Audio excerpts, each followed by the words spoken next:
नमस्ते बच्चों, आइए आज हम फिर से पढ़ते हैं सरलीकरण का सवाल। पहले वीडियो में हमने देखा था कि जोड़ना और घटाना को हम कैसे बनाते हैं। अब आज देखेंगे हम, हमारे पास कोष्टक भी है और भाग भी है, गुणा भी है, जोड़ना भी है। तो हमने सरलीकरण बनाने से पहले क्या जानना है हमको? बोर्ड मास। बोर्ड मास का नियम जानेंगे, उसके हिसाब से हम सरलीकरण को बनाएंगे। बी मतलब ब्रैकेट, ओ मतलब हाफ, डी मतलब डिवीजन, एम मतलब मल्टीप्लिकेशन, ए मतलब एडिशन और एस मतलब सब्ट्रैक्शन। तो सबसे पहले अगर हम कोष्टक दिए तो कोष्टक वाले भाग को पहले हल करते हैं, और कोष्टक वाले उस भाग को हल करेंगे जिसमें क्या हो?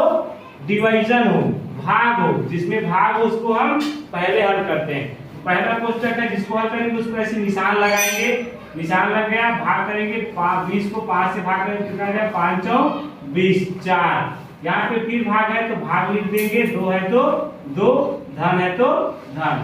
अब इसको हल करेंगे, ये भी 16 भागित 8 है तो 8 दूने 16, इसका उत्तर हो गया 2। कोष्टक हट गया, बच गया क्या? गुना 2 धन।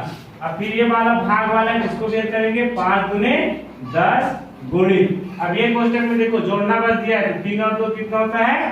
5। इस तरह से हमने पहला लाइन को आसानी से हल कर लिया। अब दूसरे लाइन में देखेंगे इसमें क्या किया जाए, ये भाग दिया है, इसको सबसे पहले हल करेंगे। 2 दूने 4 धन, गुना है 2 दूने 4 धन, 2 पंचे 10। इस तरह से भाग और गुना दोनों भी हल हो गया। अब क्या बच गया? सिर्फ जोड़ना है इसमें, 10 4 14, 15 और 16। इसका आंसर क्या होगा? 16।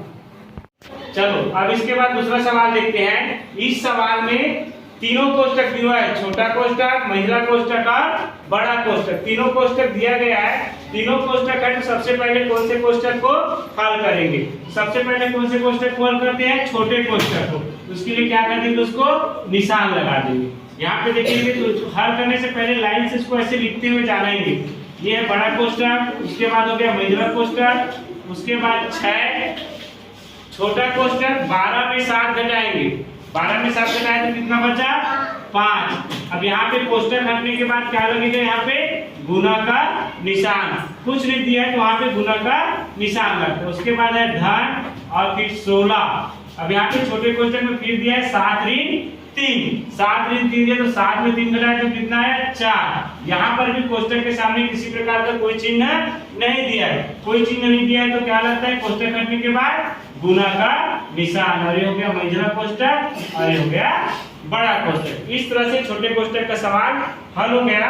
अब महिला कोष्टक को हल करते हैं। इसमें दो गुना दिया है, 6 पंचे 30, धन है तो धन और 16 चौक 64। अब उसके बाद महिला कोष्टक भी हल हो गया। अब क्या बच गया? बड़ा कोष्टक। बड़ा कोष्टक में इसमें जोड़ना बस है तो 30 64 में 3 जोड़े कितना हो जाएगा? 94। इस तरह से बड़ा कोष्टक भी हल गया। आइए अब अगला सवाल देखते हैं। 30 कोष्टक 16 ऋण 12 धन 50 भागित 10 ऋण 8 गुणित 6। इसमें गुना का सवाल दिया है, घटाना का सवाल दिया है, जोड़ने के सवाल दिया है, भाग का सवाल दिया है और कोष्टक भी है। तो बोर्ड मास का नियम करते हैं कि सबसे पहले किसको हल करेंगे? कोष्टक को हल करेंगे। तो कोष्टक को हल करते तो इसको जो सामने में दिया है उसको ऐसे लिखेंगे 30। अब कोष्टक को हल करें 16 ऋण 12, 16 में 12 घटाए तो कितना बचा? 4। कोष्टक हटने के बाद यहाँ कोई निशान नहीं है तो यहाँ पे क्या लग जाएगा? गुना। धन है तो धन 50 भागित 10 ऋण 8 गुणित 6। कोष्टक होने के बाद आप में तो कुछ नहीं दिया है, उसके बाद दिया डिवीजन, डिवीजन मतलब भाग। उसके बाद किसको हल करेंगे? भाग के सवाल को हल करेंगे। तो जिसको हल करना है उसको ऐसे क्या लगाएंगे? निशान। 30 गुणित 4 लिख लो, 30 गुणित 4 धन 50 को 10 से भाग करेंगे कितना आ जाएगा? 10 पंचे 50, 5 ऋण 8 गुणित 6। अब भाग भी हो गया हल। अब भाग हल हो गया तो उसके बाद किसको गुना करते हैं? उसको किसको हल करते हैं? गुना को, मल्टीप्लिकेशन। जो गुना है उसको हल करते हैं। तो गुना कहाँ पर? उसको ऐसे निशान लगा, 1 गुना और 2 गुना। तो 3 चौक 12, 120 धन 5 ऋण 8 6 के 48। अब गुना भी हो गया। गुना के बाद किसकी नंबर लगती है? एडिशन। एडिशन मतलब होता है जोड़ना का नंबर लगता है। यहाँ पे देखेंगे 120 धन 5 ऋण 48, तो 120 में 5 को जोड़ेंगे तो कितना हो जाएगा 125 ऋण 48। और सबसे आखिरी में किसको हल करते हैं सबट्रैक्शन। सबट्रैक्शन मतलब होता है घटाना। अब ये घटाना बच के इसको घटा सकते। अगर हम इसको इस तरह से नहीं घटा सकते तो इसके 48 जो 48 है उसको नीचे में से लिखो और घटा दो। 15 में 8 गया तो 7, यहाँ पे हो गया 1, 11 बन गया, 11 में 4 गया तो कितना हो गया 7। तो उत्तर कितना आया 77 को बना सकते हैं। आइए अब अगला सवाल देखते हैं। सरलीकरण के सवाल को हम कैसे और सरल ढंग से बना सकते हैं।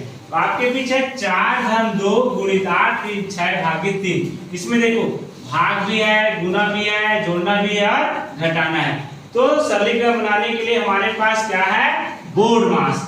बोर्ड मास कहता है अगर जोड़ना घटाना गुना भाग दिया है तो सबसे पहले किसको हल करेंगे भाग को।